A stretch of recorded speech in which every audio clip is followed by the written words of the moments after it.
สำหรับการเลยใหม่วันนี้เนาะก็มาสรุปกันไม้แป้นต่อ3 เมตรนี่มีอยู่3 ทอนเนาะทอนไม้กงตัวนี้ได้8 แผ่นเนาะสบายดีหมดทุกคนเนาะวันนี้ก็สิพาทุกคนมาเบิ่งการเลยไม้หรือว่าปาดไม้โดยที่ใส่ห้องเลื่อยเคลื่อนที่แบบไปตามป่าตามดอนก็ได้เนาะหรือว่าจากเรืออยู่ไซก็เฮาสามารถนำห้องเรือเฮาไปได้นี่กำลังสิติดเครื่องเนาะตรวจสอบเบิ่งได้แล้วก็สิมาปาดเป็นแผ่นที่ว่าเฮาใส่เครื่องเรือแบบนี้จะบ่เปลืองน้ำมันปานใดเนาะ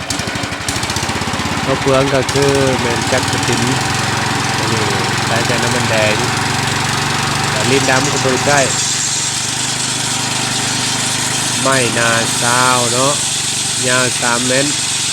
แกงกับประมาณ2 เส้นนี่แหละเป็นไม้ผาเนี่ยเอาหนาๆเนี่ยเนาะเป็นไม้ดิบเพื่อมเที่ยว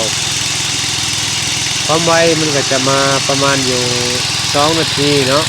1-2 นาทีและต่อแผ่นไวพอสมควร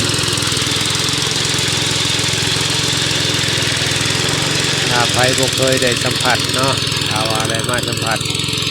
อยากบอกอยู่ว่าสั่นไปหมดทั้งตัวเนาะอันนี้มันจะเป็นเครื่องจักร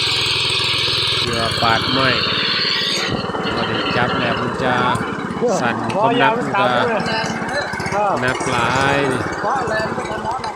อาศัยความชำนาญและความชินเคยเนาะถ้าใครเคยแล้วก็จะสบายในการถือเนาะแต่อันนี้นั่นเอามาเบิ่งการเลื่อยของวันนี้ก็คือว่าเจ้าของเพิ่นเนาะกับเจ้าของผู้เลื่อยเพิ่นเลื่อยเพิ่นที่จะเลื่อยไปแบบนี้แต่ว่ามื้อหนึงก็ตกอยู่ได้หลายเม็ดก่อนอยู่เพราะว่าเฮาเลื่อยแบบนี้ง่ายบ่ได้ใช้ความสิ้นเปลืองหลายปานใดแล้วก็มันมีแบบของมันเองแล้วมีแต่ใส่แห้งสุกไว้ซื่อประมาณนี้ก็ถือว่าสำเร็จแล้วเนาะใกล้จะสำเร็จแล้วตัวนี้มาเบิ่งโตจักเลยนี้อีกอันนี้เป็นการออกงานเนาะรวมแรงร่วมใจกันเอาเฮียนใหม่นี่แหละเอาเฮียนนี่แหละซ่อมแซมเฮียนหลังเก่าว่าหลังเก่าแล้วก็มันบวกขึ้นหมดขึ้นหลายเป็นรถเตะหลายทุกระดมกันซ่อมแซมขึ้นใหม่เพื่อให้มันคงกว่าเก่าเราจะเบิ่งใบภาพธรรมชาติไปนำมาดูนี่ก็เป็นชิดเนาะเอากำลังเที่ยวแบบนี้มาเลยนี่กับพร้อมกับบรรยากาศกับพอดีคนผมเยี่ยมหน้ากันเลยไปน้ำแล้วก็สีไปน้ำพอดีเสือดำสีนี่ก็แมนสีดินให้โซมันซุ่มเพื่อบ่ให้ดำแห้งเนาะเอาบนสีจะให้ไม่ดำไว้ในดำเสียหายทำไรอยู่ในเหตุการณ์นี้เขาอาจจะจีบเนาะคนฉีดดูบุคคลฉีดแต่ว่าการฉีดดินอีกอย่างหนึ่งเพื่อให้ความลื่นของโชว์ใช่กลับมาบานเปลี่ยนคนใหม่ขึ้นว่าขามุกด้านความมือในการเพิ่นก็จะฉีดน้ำไปน้ำเพื่อให้จานอันนั้นน้ำบุพืชจะเป็นโค้ดคนได้ตัวนี้เป็นมือใหม่นะคนมือใหม่เข้ามาเลยเพื่อจะสีแนวนั้นแนวนี้แหละคนจะสีจังสันจังสีความจริงแล้วควรดึงทางนานี่กับแมนเคยเลยไม่โดยจักรสตินเนาะแต่คนไม่เคยใส่เครื่องแบบนี้ดึงไปดึงมาจักกระหมอดจำกลับมาใส่ทางจักรสตินเอาอีกเลยไปเลยมาก็ยังพันแล้วนี่ว่ามันซ่าเนาะ เอาใส่ไม้ก็แข็งแน่ตัวนี้เป็นไม้ตีนกเศษเส้นตัวนี้หน้ากาหน้าได้ตัวนี้หน้า10เนาะแข้งหาหน้า10ยาว3 เมตรจะเลยมาแล้วตัวแก่นงามลายดีตัวนี้นะตัวงามลายเบิ่งลายมันก็แทรกงามข้างในกลับมาใส่บงเก่าอีกบาทหรือว่าไม่กุ้งตอนเก่านี้ได้หลายคนพัดเปลี่ยนกันเข้ามาด้านหลังก็แม่นจะจิ้มเพื่อบ่ให้ไม่หนีบเนาะแป้นหนีบเฮ็ดให้จานมันไปยากหรือว่าไปซ่ามานี่ก็โค้ชเพิ่นก็จะสอนอยู่ว่าอะไรขึ้นแรงขึ้นเพิ่นว่าจักหมอนอีกแล้วเพิ่นว่าเลยไปเลยมาเพิ่นว่าคนกับคนเมาเนี่ยเนาะดึงจักกันดึงแห้งหลายเห็นให้น็อตจับจานนัดถอย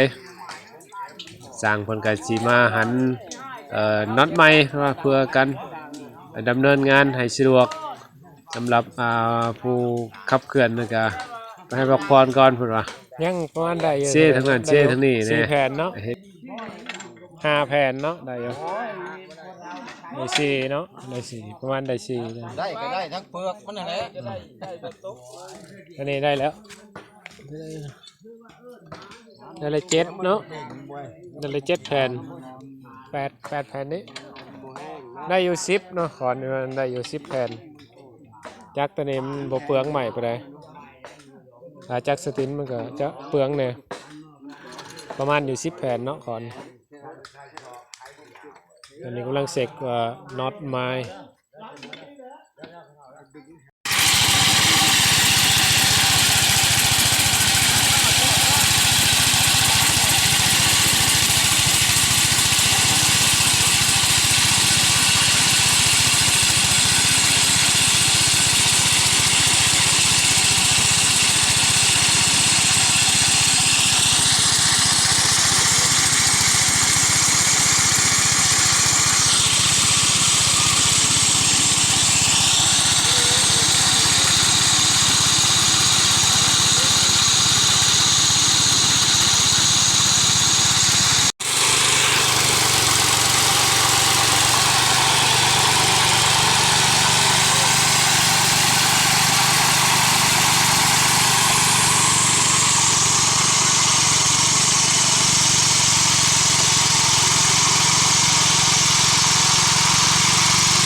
มาบัง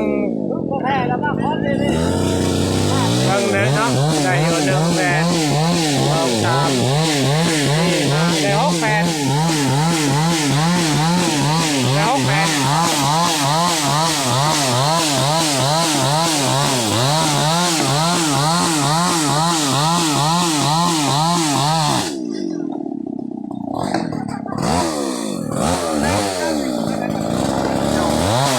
นมาเบิ่งด้านนี้เนาะบ้านนี้ก็มาเบิ่งการเฮ็ดใหม่เฮ็ดเฮือนของวิถีชีวิตของคนแต่เก่าเพิ่นก็จะถ้าไปเป็นบัดเป็นตอนว่าจะได้ใหม่เส้นหนึ่งตัวหนึ่งเนาะชีวิตของคนแต่เก่าเขาก็พยายามมันสมควรมาเบิ่งนี่นะกว่าสิได้พันกว่าสิได้ชาติบัดมาจ้าจะได้บัดจะได้ตอน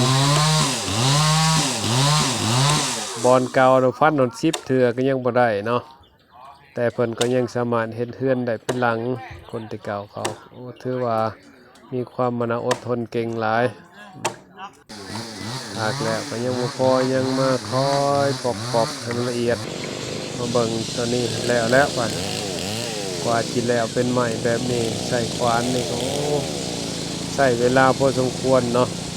บางโตนี่ใส่เป็นมือพุ่นแหละจังได้ถ้าโตยาวเนี่ย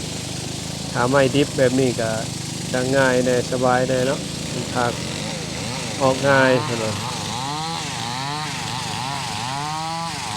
มาสรุปผลงานบ้านสำหรับการแล่ใหม่วันนี้เนาะก็มาสรุปกันไม้แป้นต่อ3 เมตรนี่มีอยู่3 ทอนเนาะทอนไม้กงตัวนี้ได้10 แผ่นตัวนี้7เนาะตัวนี้7 แผ่นไม้ตินกเนาะ